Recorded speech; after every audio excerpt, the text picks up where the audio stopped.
como é importante hoje nós olharmos para a lei e dentro da Lei 10.639 nós dialogarmos as culturas que forem invisibilizadas.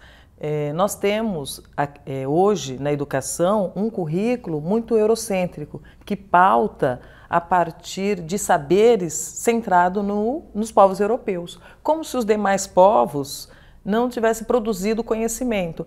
Então, isso é muito latente na educação. Por mais que nós tivemos os grupos buscando a inserção de saberes dos grupos culturais que foram invisibilizados na educação, isso ainda não estava presente no universo escolar, né? Como fazer? Como aplicar essa demanda dentro da lei?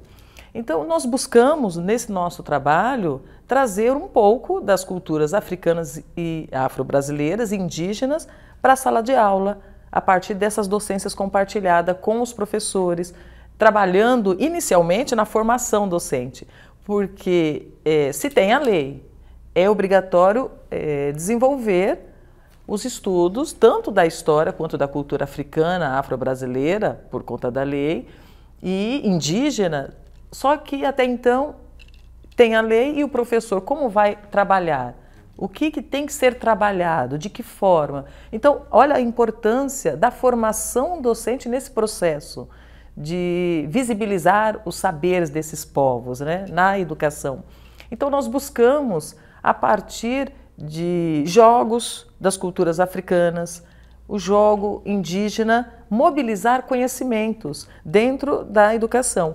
Quando a gente fala da lei, no currículo, é o currículo, é o conteúdo, é o didático pedagógico, é a formação docente, é toda a organização escolar tratando desta demanda, né? E muitas vezes se entende que é o professor de arte, de história ou da língua portuguesa, o conteúdo dessas disciplinas que deveriam atender, que deveria dar conta. Na verdade, não, nós temos o currículo. E quando se fala do currículo, são as disciplinas. E diante da dificuldade dos professores de desenvolver, nós passamos a trabalhar docências compartilhadas e trabalhar na formação docente com eles para evidenciar que é possível dialogar os saberes desses povos, que são os saberes que muitas vezes foram negados, como se os povos africanos e indígenas não tivessem saberes matemáticos, por exemplo, que pudesse ser dialogado, trabalhado, né? Então a gente passou a evidenciar, olha, vamos olhar para essas culturas e ver que eles estão desenvolvendo saberes que pode ser fazer uma transposição didática e dialogar dentro da sala de aula. E o quanto isso está muito próxima desses grupos culturais que não se veem representados. Porque o direito à educação, quando a gente fala que os povos negros tiveram direito à educação, eles foram inseridos nesse processo a partir de uma cultura que eles não tinham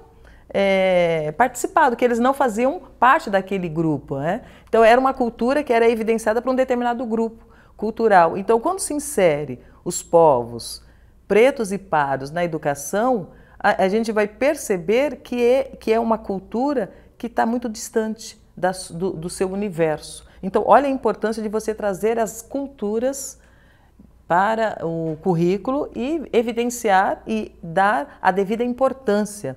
Então a gente passa a trabalhar dentro desse espaço não só a cultura que está lá, tradicional, eurocêntrica, mas também evidenciando esses outros saberes, a partir de grupos culturais, né, distintos.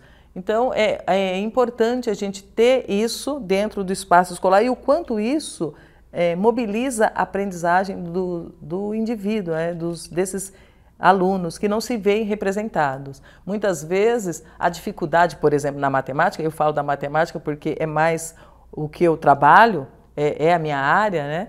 Muitas vezes esse aluno ele tem dificuldade na matemática, mas tem a dificuldade por uma série de questões que não foi possibilitada a esse indivíduo, né? Então é importante a gente visibilizar essas culturas a partir dos seus saberes que estão presentes, que são diferentes e que podem ser abordados, né? Na sala de aula, nós trabalhamos alguns jogos com os educandos e o quanto isso mobiliza conhecimento, né? Por exemplo, nós temos o jogo Mancala, que é um jogo que já está na Secretaria Municipal de Educação, onde os professores trabalham esse jogo hoje na educação, né? E o quanto eles mobiliza o conhecimento, não só de a gente poder trabalhar questões da matemática, mas muito mais, vai além, que é você entender culturas africanas, que é um jogo que, por exemplo, Mancala, nós chamamos de Mancala, mas tem diferentes variações em diferentes culturas africanas, né? Mais de 200 variações. E nós estabelecemos uma dentro da educação para trabalhar com os alunos. Nós temos o Chuva, que é uma variação do Mancala, que é chamado também de xadrez africano, que quando você leva para a sala de aula, os alunos ficam muito motivados e querem jogar e querem aprender. E o quanto esse movimento possibilita outras aprendizagens da matemática em sala de aula, né?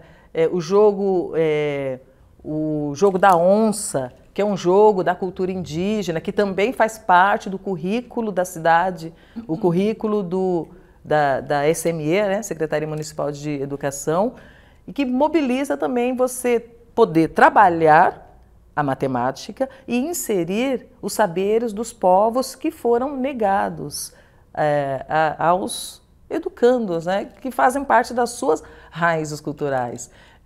Tem o IOTEC de um outro grupo cultural de África, porque quando a gente fala estudar a cultura africana em sala de aula, são culturas. E muitas vezes se pensa que eu vou trabalhar a cultura africana. Não, qual parte você vai trazer para trabalhar, para dialogar em sala de aula com esse educando? Não é uma cultura única quando a gente fala em cultura africana, são diferentes culturas. Então a gente não é singular, é muito plural. Então a gente tem que ter esse cuidado ao dialogar as culturas dentro da educação, né? Então tem que ter esse cuidado. Então os jogos possibilitam nós olharmos para diferentes culturas e estudarmos um pouco daquela cultura, a influência dessa cultura na sociedade brasileira. Existe? Como se deu esta influência? Então a gente tenta fazer esse estudo com os professores para eles perceberem que é possível trabalhar culturas, é possível trabalhar saberes dos povos africanos e muitos saberes aqui dos povos do movimento, da população negra brasileira. É possível dialogar esses saberes nas aulas. E aí, dentro dos saberes nossos, muito tem do conhecimento africano, né? Então tem muito esse movimento, né? A gente pode, a partir da nossa realidade, olhar e ver que tem muito de África nesses saberes, né? Então é possível esse diálogo, né, em sala de aula.